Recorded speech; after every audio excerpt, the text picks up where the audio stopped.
So hello everyone, this is Amit. आज का जो वीडियो है वो है क्लाइंट सर्वर आर्किटेक्चर इन डिस्ट्रीब्यूटेड सिस्टम। बहुत ही इजी वे में एक्सप्लेन करेंगे इसको। चलिए शुरू करते हैं। देखिए, डिस्ट्रीब्यूटेड सिस्टम हमने समझ लिया क्या होता है। अगर कोई हैवी टास्क है, किसी एक सिंगल पीसी की कैपेसिटी में नहीं है, तो वो उसको डिस्ट्रीब्यूट कर सकता है। बट जो ये डिस्ट्रीब्यूटेड सिस्टम है ना, अलग अलग तरीके से काम करता है और वो है आर्किटेक्चर्स। सबसे सिंपल, सबसे कॉमन, सबसे जो बिल्कुल सिंपलेस्ट आर्किटेक्चर है वो है क्लाइंट सर्वर आर्किटेक्चर। तो चलिए देखते हैं क्या होता है client server architecture distributed system में। क्लाइंट सर्वर आर्किटेक्चर के मेनली दो कंपोनेंट्स होते हैं, जैसे नेम सजेस्ट कर रहे हैं। पहला सर्वर, दूसरा क्लाइंट। ये दोनों ही मशीन होती है। सर्वर क्या होता है? जो सर्विस को प्रोवाइड करता है क्लाइंट को। और क्लाइंट क्या होता है? जो सर्विस रिक्वेस्ट करता है। अच्छी तरीके से समझते हैं।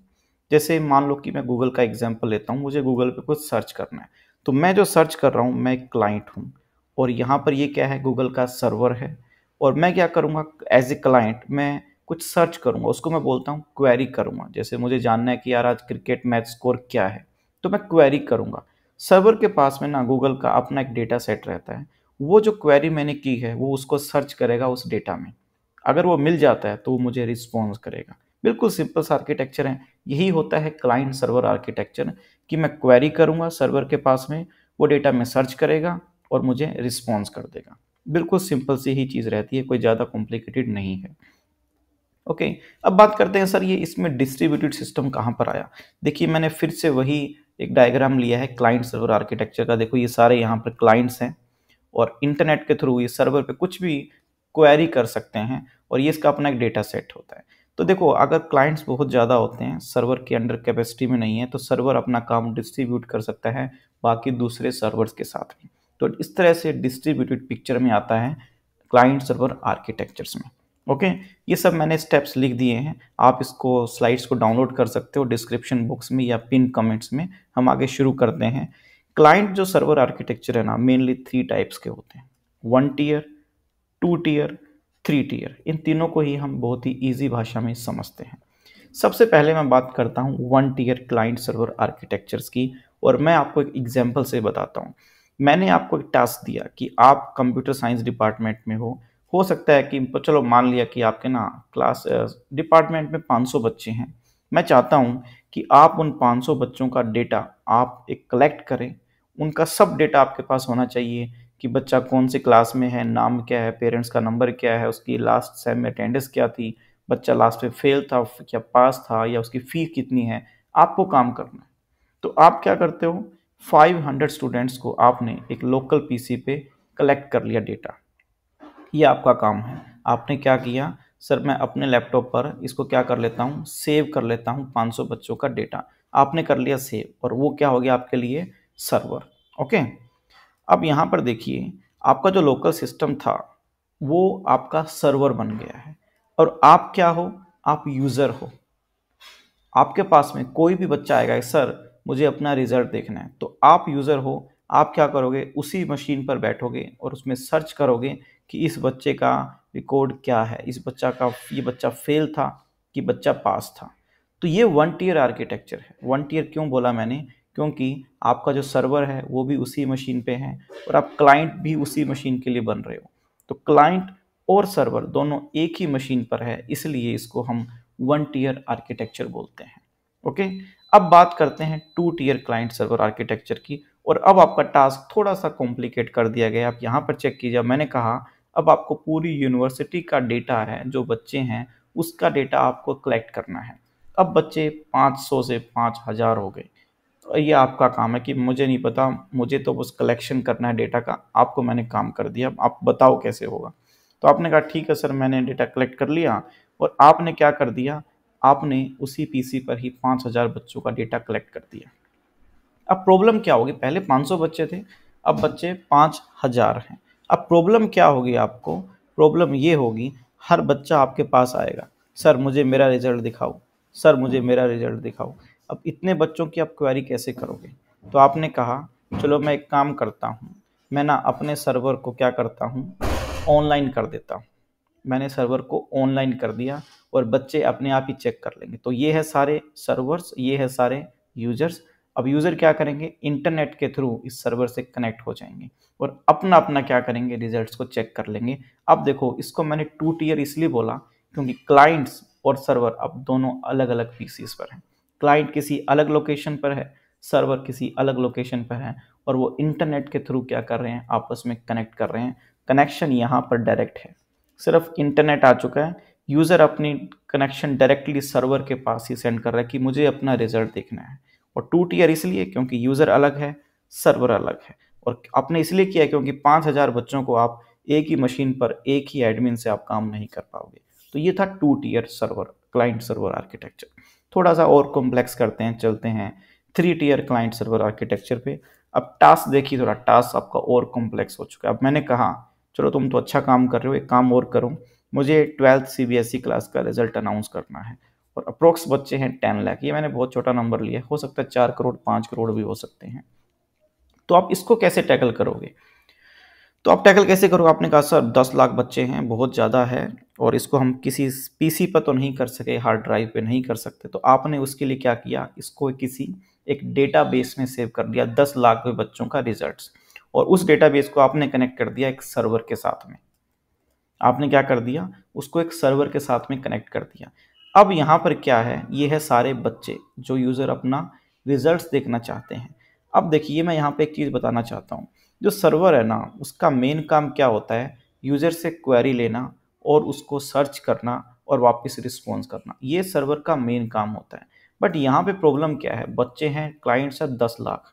अब सारे के सारे सर्वर पे ही एकदम से टूट पड़ेंगे तो सर्वर की तो बैंड बच जाएगी, उसके लिए तो क्वेरीज को संभालना ही मुश्किल हो जाएगा और उसका तो मेन काम भी नहीं है।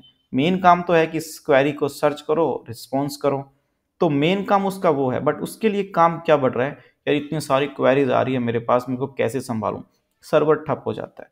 तो हम एक काम करते हैं, इस सर्वर को थोड़ा सा आराम करते हैं, थोड़ा ईज करते हैं। मैंने कहा ठीक है भाई, तू अपना काम कर, तू क्लाइंट्स के जो रिक्वेस्ट है उसको सिर्फ सर्च करके रिस्पॉन्स कर, ये जो सारी रिक्वेस्ट आ रही है ना इसको मैं चेक करता हूँ। तो मैंने उसके लिए क्या किया, एक बीच में एक वर्किंग हैंड बता दिया। मैंने कहा अब ये जो यूज़र है ना आपको रिक्वेस्ट नहीं भेजेंगे सारी, आपको यूज़र क्या करेंगे, इस एप्लीकेशन सर्वर के पास अपने रिक्वेस्ट भेजेंगे ओवर द इंटरनेट। देखो क्या कर रहे हैं, यूज़र्स डायरेक्टली सर्वर के पास में रिक्वेस्ट नहीं कर रहे। अगर ऐसा करता तो ये सर्वर ठप हो जाता, इतनी सारी रिक्वेस्ट को हैंडल नहीं कर पाता और अपना जो मेन काम था वो भी नहीं कर पाता। तो मैंने कहा एक मैकेनिज्म लगाते हैं कि सारी रिक्वेस्ट के हैंडल करने के लिए एक अलग से सर्वर होगा, जिसको मैंने बोल दिया एप्लीकेशन सर्वर। और अब ये जो सर्वर है ना, इस अपने जो सर्वर है, वेब सर्वर है, उसको अपनी रिक्वेस्ट भेजता रहेगा धीरे धीरे। हो सकता है कि इस सर्वर की कैपेसिटी 100 क्वेरीज पर सेकंड है, वो उसके हिसाब से क्या करता रहेगा, उसको सेंड करता रहेगा। मान लो 100 क्वेरी पर सेकंड भेजता रहेगा और वो फिर उसको सर्च करेगा। और ये भी हो सकता है, देखो ये जो कंप्यूटर है ना, ये क्या कर सकता है, ये सर्वर ये भी डेटा को डिस्ट्रीब्यूट करेगा। कैसे, कोई भी रिक्वेस्ट आई ये अपना फर्दर किसको करेगा, नोड्स में डिस्ट्रीब्यूट कर देगा, जैसे डिस्ट्रीब्यूटेड सिस्टम काम करता है, और वापस क्या कर देगा, उसको डेटा को रिस्पॉन्स कर देगा और ये एप्लीकेशन फिर से इनके पास में क्या कर देगा, अपने रिजल्ट्स को शो करने के लिए भेज देगा। तो यहाँ पर 3 टियर आर्किटेक्चर हो गया। 3 टियर कौन से, पहला क्लाइंट, दूसरा सर्वर और थर्ड क्या हो गया हमारा एप्लीकेशन सर्वर। एप्लीकेशन सर्वर क्यों लगाया है, इतने सारे बच्चे हैं एकदम से सर्वर पर टूट पड़ेंगे तो सर्वर ठप हो जाएगा, इसलिए हमने बीच में एक एप्लीकेशन सर्वर लगा दिया। इसका मेन काम यही रहेगा कि एप्लीकेशन को 1 बाय 1 भेजना। जैसे डॉक्टर्स होते हैं ना, डॉक्टर का मेन काम होता है पेशेंट्स को डायग्नोसिस करना। अगर वहाँ भीड़ लग जाएगी तो डॉक्टर अपना काम नहीं कर पाएगा, इसलिए बाहर में एक पियोन, एक गेट कीपर रहेगा जो उनको क्या करेगा, अरेंज करेगा, भाई 2 बंदे एक टाइम या एक बंदा एक टाइम, डॉक्टर ताकि अपना मेन काम कर सके। तो यही है 3 टियर क्लाइंट आर्किटेक्चर। इसको एग्जाम्पल से देखते हैं, एक रियल एग्जाम्पल लेते हैं, आपको बिल्कुल क्लियर हो जाएगा। सबसे पहले बात करते हैं 1 टियर क्लाइंट सर्वर आर्किटेक्चर की। एग्जाम्पल देख रहे हैं, रियल वर्ल्ड एनालॉजी हम देख रहे हैं। देखो ये क्लाइंट है, ये सर्वर है, आपको सामान चाहिए, इस सर्वर के पास सामान है तो आप उसकी दुकान पर जाते हो। तो ये 1 टियर आर्किटेक्चर है, 1 tier client server architecture. Client और सर्वर दोनों ही एक ही लोकेशन पे है। 2 टियर क्लाइंट सर्वर आर्किटेक्चर क्या होगा, आपको वही सामान चाहिए बट आप क्या करते हो, आप अपने घर पर हो, दुकानदार अपनी दुकान पे है, आप इंटरनेट का यूज़ करके कॉल करते हो कि भाई मुझे ये सामान चाहिए, कोई दिक्कत नहीं है, वो भेज देगा, है ना। अब देखो ये जो बंदा है ना, इसकी भी कुछ ना कुछ लिमिटेशन होगी, इसको पास अपना भी काम है, चलो मान लिया कि अगर दिन में 10 कॉल आ गए डिलीवरी वाले कर देगा, बट क्या हो कि उसके पास 50 कॉल 60 कॉल आ जाए, तो इसका मेन काम तो क्या है, सामान बेचना है।